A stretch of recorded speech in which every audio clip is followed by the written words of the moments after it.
Ce que vous regardez pourrait être l'une des étapes les plus importantes du processus de révélation de l'Antéchrist au monde. D'ici la fin de cette vidéo, vous comprendrez ce qu'il y a de plus important à ce sujet, alors restez jusqu'à la fin. Les Jeux Olympiques, qui ont toujours été une célébration de l'union et de la camaraderie entre les nations, nous ont présenté cette année, à Paris, une facette très différente de celle à laquelle nous sommes habitués lors des autres cérémonies d'ouverture. Aujourd'hui, nous allons soulever quelques questions cruciales concernant ces événements.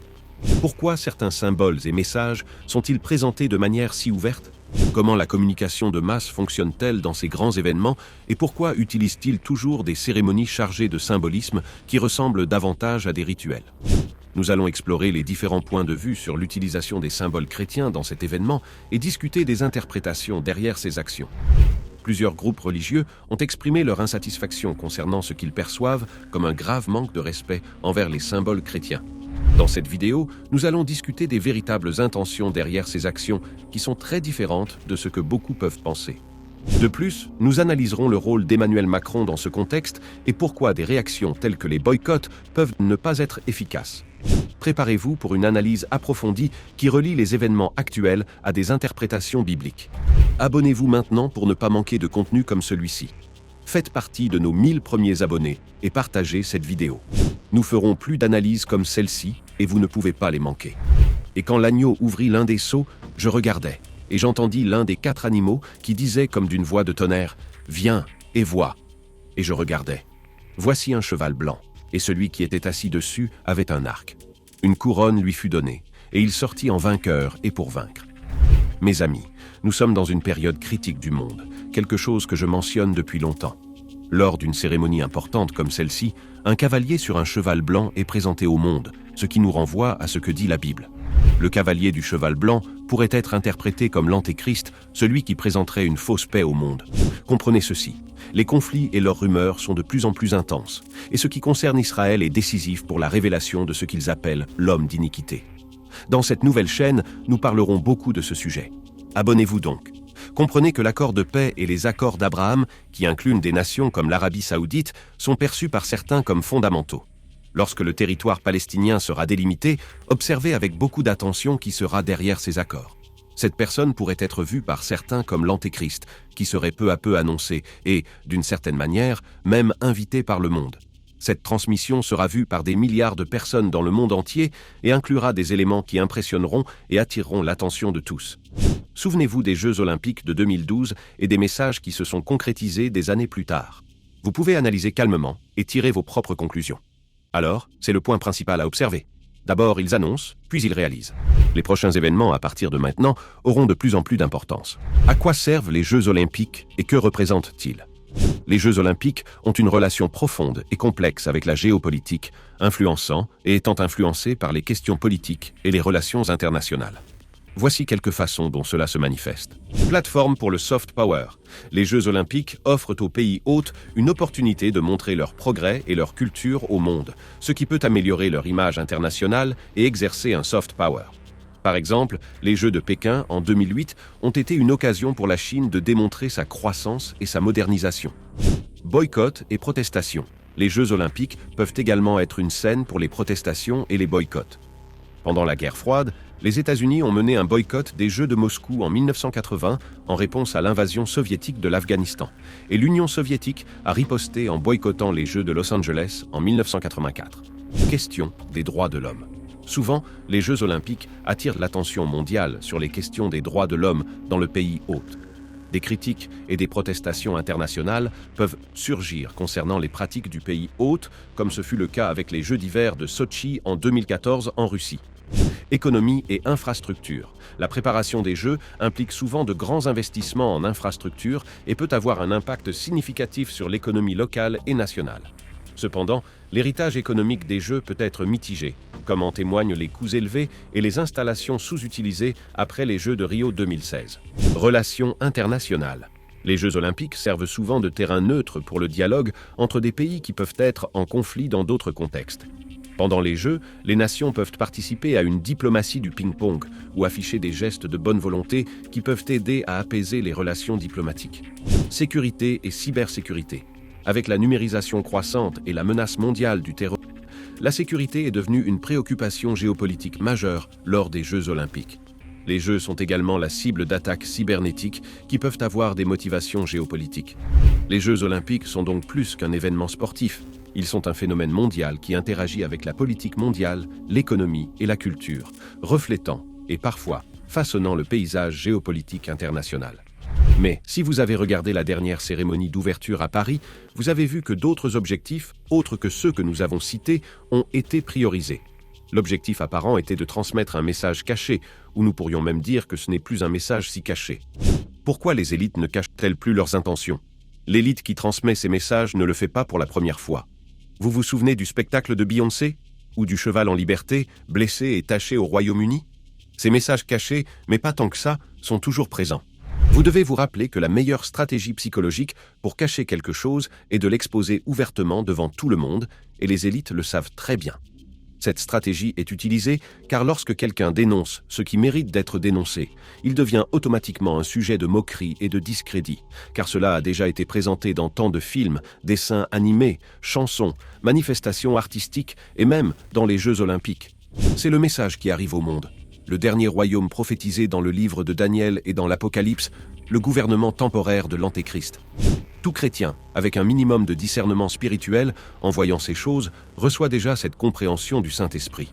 Vous savez que je dis toujours que la communication de masse est une forme de programmation prédictive, mettant des idées dans le subconscient de la grande masse pour qu'il y ait acceptation des choses futures. Cette programmation prédictive a été utilisée à nouveau dans plusieurs sens. Je vais donner quelques exemples, mais la principale question de la vidéo est « Est-ce que l'Antéchrist arrive-t-il » Dites-moi dans les commentaires ce que vous en pensez. Mais, à mon avis, l'arrivée de l'Antéchrist est très proche. Dans 1 Jean 4 au 3 et 1 Jean 2, 18, la Bible dit clairement que l'esprit de l'Antéchrist est déjà là. Et c'est pourquoi nous voyons le sentiment antichrétien et antisémite croître dans le monde. Les gens perdent la honte de révéler cela. Ce qu'ils faisaient autrefois de manière voilée est maintenant de plus en plus clair. Faites attention à l'image que je vais montrer. Cette image a été vue par le monde entier et a déjà été comprise par beaucoup comme un grand signe et une programmation prédictive, un avertissement de son arrivée. Je prends 2 secondes maintenant pour vous demander de laisser votre like si vous ne l'avez pas encore fait.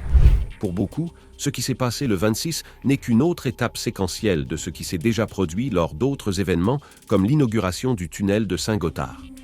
Un autre événement, avec une approche étrangement similaire, a été la cérémonie d'ouverture des Jeux du Commonwealth de 2022, où selon certains, une adoration du dieu Baal a été promue. Comme nous l'avons dit, beaucoup de ces cérémonies ressemblent plus à des rituels occultes et à des ouvertures de portails qu'à des événements de divertissement.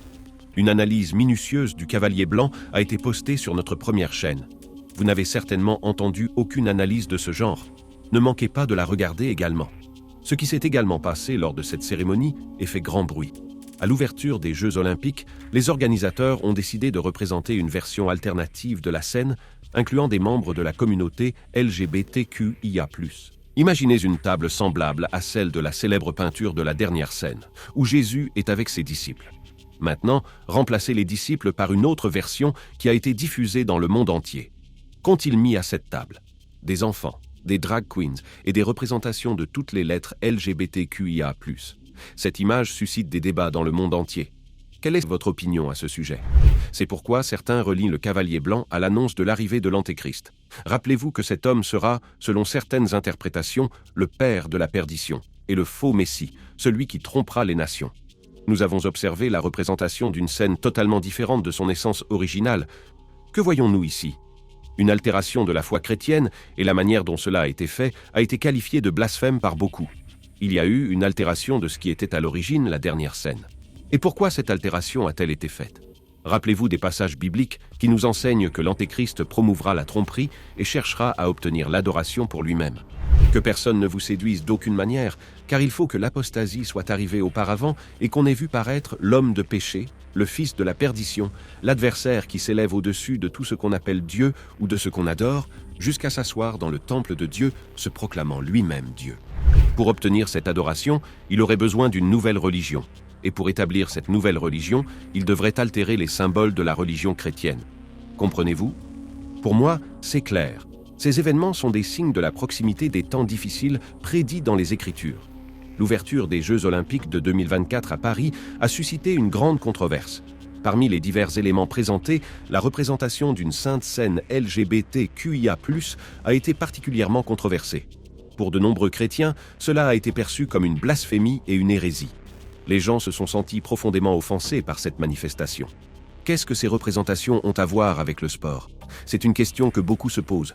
À cause de ce que tout le monde a vu, un grand nombre de chrétiens se souviendront des Jeux Olympiques en France comme de la fête de la blasphémie. Pour beaucoup, il ne s'agit pas simplement de mauvais goût, mais d'une représentation offensante. Un spectacle que de nombreux spectateurs estiment n'avoir aucun lien avec le sport. Certains soutiennent que la cérémonie en France aurait invoqué Bacchus et inauguré ce qu'ils appellent l'évangile de la diversité absolue. Ce n'est pas une blague ni une critique, mais de la blasphémie pure et simple. On ne peut même pas dire « Père, pardonne-leur, car ils ne savent pas ce qu'ils font », car ils savent exactement ce qu'ils font. Les gens ne reconnaissent plus les Jeux Olympiques comme ils étaient. Autrefois, il s'agissait de sport, de dépassement de soi et de compétitivité. Aujourd'hui, il semble que l'objectif soit différent. C'est pourquoi beaucoup protestent et publient « Rest in Peace Olympics ». Certains disent que les chrétiens ne devraient pas regarder ces Jeux Olympiques en France. Cependant, comprenez qu'aucun boycott n'annulera le message qui a déjà été transmis. L'ouverture a été vue par tous, et le message principal a déjà été diffusé. Et personne n'est mieux placé qu'Emmanuel Macron pour exécuter cela, n'est-ce pas? Macron, un serviteur de ce système global qui régit le monde, manifeste clairement sa fierté en se frappant la poitrine. Soyez sûr que tout cela a été approuvé par lui pour que cela puisse se produire de cette manière, car cela représente également l'image de la France qui sera projetée au monde. Sans aucun doute, l'empreinte de Macron était présente dans l'approbation et la réalisation de cette ouverture des Jeux Olympiques. Comme nous l'avons mentionné au début, récemment à Londres, il y a eu un incident impliquant des chevaux du régiment monté de la garde royale qui se sont échappés lors d'un exercice d'entraînement. 5 chevaux ont paniqué et se sont enfuis, causant des dégâts significatifs dans le centre de Londres. L'un des chevaux était couvert de sang à cause de blessures subies pendant la fuite, ce qui a attiré beaucoup d'attention et suscité des spéculations parmi les observateurs et sur les réseaux sociaux. Cet événement a attiré l'attention non seulement en raison du chaos qu'il a causé, mais aussi parce qu'il a coïncidé avec l'arrêt inattendu de la célèbre horloge Big Ben. Cette coïncidence a amené certaines personnes sur les réseaux sociaux à interpréter les événements comme un mauvais présage ou même comme un signe des temps de la fin. Ce n'était qu'une prédiction de ce qu'ils allaient présenter ici. Mes chers frères et sœurs, selon la Bible, les signes des temps indiquent que le roi revient. Les signes de l'arrivée du fils de la perdition, l'Antéchrist, deviennent de plus en plus évidents, annonçant des temps difficiles, comme prédit dans les Écritures. Rappelez-vous qu'après le cavalier blanc de l'Apocalypse, vient le cavalier du cheval rouge, représentant la guerre. Selon Apocalypse 6, 4, il reçoit une grande épée et a le pouvoir d'ôter la paix de la terre, incitant les hommes à se tuer les uns les autres, souvent interprété comme une personnification des conflits et des effusions de sang. Abonnez-vous maintenant pour ne pas manquer de contenu comme celui-ci. Demain, nous proposerons une analyse approfondie de la relation de cette moquerie avec la Révolution française. Ne manquez pas de suivre. Faites partie de nos 1000 premiers abonnés et partagez cette vidéo au maximum. Nous ferons plus d'analyses comme celle-ci et vous ne pouvez pas les manquer. Mais le plus important de tout cela est « Repentez-vous et tournez-vous vers le Christ ». Je voudrais connaître votre avis sur cet événement. Qu'en pensez-vous? Est-ce pertinent ou est-ce que cela n'a rien à voir? Commentez ci-dessous ce que vous avez vu, en plus des autres bizarreries. Je vous demande sincèrement de laisser votre like et de partager cette vidéo avec tout le monde. Ne manquez pas de vous abonner à notre nouvelle chaîne. Au cours de la semaine, nous reviendrons avec d'autres commentaires et analyses plus approfondies.